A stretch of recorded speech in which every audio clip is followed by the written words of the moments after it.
हाय नमस्कार मित्रांनो, good morning सर्वांना। तर बघा, आज आहे रविवार आणि मित्रांनो आज बरोबर 8 दिवस झाले माझा मित्र जाऊन, संभाजी देवीदास वाघमोडे त्यांना आज 8 दिवस झाले जाऊन। तर मी ह्यासाठी व्हिडिओ बनवतोय की माझ्या यूट्यूब फॅमिलीच्या बाबतीत असं होऊ नये, ह्यासाठी व्हिडिओ बनवतोय की जे माझ्या जिगरी यारच्या माझ्या बाबतीत झालं ते माझ्या यूट्यूब फॅमिलीच्या बाबतीत माझ्या असं होऊ नये, म्हणून मी पुन्हा पुन्हा आठवण करून देतोय की ह्या गोष्टीची, की काही आपल्या यूट्यूब फॅमिलीला आपला जो व्हिडिओ बघतोय त्यांना आठवत नसते। आणि सर्व माझे शेतकरी बांधवच आहेत, माझ्या काही भगिनी आहेत आणि माझ्या आईसाहेब ताईसाहेब माझ्या यूट्यूब फॅमिलीचे आहेत। तर माझे सर्व फॅमिली यांना मी सांगतोय की आपण नेहमी कसं राहिलं पाहिजे आणि कोणतंही काम करताना कसं काम ती बजावलं पाहिजे, ह्याचा आपण पहिल्यांदा आराखडा लक्षात घेतला पाहिजे। की आपण आता मोटर चालू करतोय तर ती पहिल्यांदा आपण बघितली पाहिजे। पहिल्यांदा मला असं वाटतं की ती एक मोटर चालू करत असताना आपण काटकान चालू केली पाहिजे।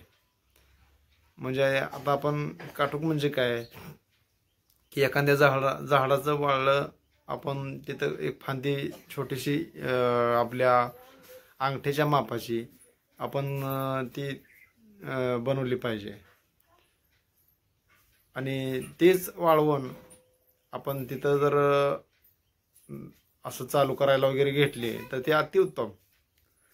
सुरुवातीच्या काळामध्ये आपण मोटर चालू करताना आपण बघितलं पाहिजे कुठं जोड आहे का काय आहे, आणि जर कुठं काय बिघाड झाला तर मात्र आपण वायरमनला आणि ज्या त्या क्षेत्रात काम करत असतात त्या लोकांना बोलवलं पाहिजे।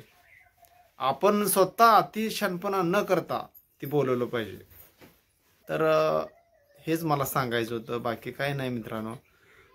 आमच्या सांगोलीच्या चिकमहोद या गावामध्ये झालं ते आपल्या आया बहिणी 5 मृत्युमुखी पडल्या, त्यांचं पण असंच झालं की त्या सुद्धा एकदम आपल्या रस्त्याच्या बाजूलाच उभा राहिल्या होत्या, पण त्यांनी सुद्धा थोडंसं पाठीमागून लक्ष वगैरे द्यायलाच पाहिजे होतं, पण लक्ष तर कसं देणार, एकदम त्यांनी असं आणून अंगावरच घातला ना।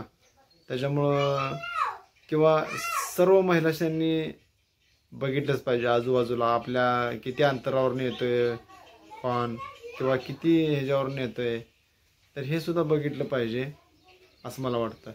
तर गाडीवरनं जाताना सुद्धा आपल्या बांधवांना सांगतो की समोरची गाडी किती अंतरावर आहे, आपण तिच्या किती जवळ पोचतोय किंवा आपल्या पाठीमागून किती गाडी आलेली आहे, किमान 20 फूट तर आपल्या पाठीमागं गाडी असावी। आणि आपली गाडी जर मध्ये असेल तर ट्रॉफिकमधून वगैरे हे तर आपण जात असेल किंवा आपल्या फास्टमध्ये आपण चाललो तर 20 फूट पाठीमागं एखादी गाडी असावी। आणि पुढच्या जर गाडीला आपण ओव्हरटेक करायचा प्रयत्न करत असेल तर ओव्हरटेक तर लगेच करायचा, नाहीतर त्या गाडीच्या पाठीमागं आपण 20 फूट तर थांबायला पाहिजे। तर काही जण असे करतात, काय आपले बांधव ते 2 फूट 3 फूट 1 फूटच्या अंतरावर थांबतात आणि मग त्यांनी पुढच्यानी ब्रेक मारला की मग असा ॲक्सिडेंट होतो आणि तो होतो धडकतो आणि त्याच्या पाठीमागून येऊन मग त्या गाडीवाल्याला त्या टू व्हीलरवाल्यांना असं धक्का बसतो। तर असं नाही करता आपण स्वतःनेच आपलं जीवन नीट बजवायचं आहे, आपल्या जीवनाला आपणच स्वतः आकार द्यायचा आहे। तर ह्याच्यावर तुम्हाला काय वाटते मला नक्कीच कमेंट करून सांगा, कसं जगायला पाहिजे, नाहीतर तुम्ही मलाच म्हणाल तू व्यवस्थित जगा, आमचं आम्हाला कळतंय। तर असं नाही मित्रांनो, मी सुद्धा खूप काळजी घेतो। माझ्यासुद्धा घरी लाईट आहे, गाडी आहे, आपल्या घरी बरंच काही आहे. त्याच्या मी लहान लहान लेकरांना सुद्धा मी खूप काळजी घेतो. लहान लेकरांनी तिथं लाईटीपर्यंत पोहोचू नये असं मी सर्व काही केलेलं आहे. आपलं घर छोटंसंच आहे, पण खूप सुविधा आहेत. लाईटीच्या वगैरे मी सर्व काही व्यवस्थित केलेलं आहे. तर मित्रांनो, आपल्यासुद्धा घरात आपण लहान लहान लेकरं असाल तर त्यांनासुद्धा आपण व्यवस्थित सांभाळ केला पाहिजे. लाईटीकडे जाऊ दिलं नाही पाहिजे. इस्त्री, टी व्ही, फ्रीज ज्या काही गोष्टी आहात त्यासुद्धा आपण लहान लेकरांच्या हाताला येऊ नये अशी लाईट ठेवली पाहिजे. तर हल्ली मोबाईलचं सुद्धा असंच चाललेलं आहे. बऱ्याच घरामध्ये असं असतं की मोबाईल चार्जिंग नसतो आणि मग मात्र चार्जिंग लावून मोबाईल बघायला दिला जातो. तर असं न करता चार्जिंग झाल्यावरच लहान मुलांना मोबाईल दिला पाहिजे आणि तेही जास्तीत जास्त 1 तासाच्या वर मोबाईल दिला नाही पाहिजे.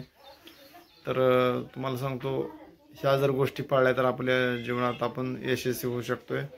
नाहीतर काम करायचं आणि असं मरल्यावर मग काय त्याचा उपयोग नाही मित्रांनो. तर मला आजच्या व्हिडिओमध्ये मला एवढं सांगायचं होतं, बाकी काही सुद्धा नाही.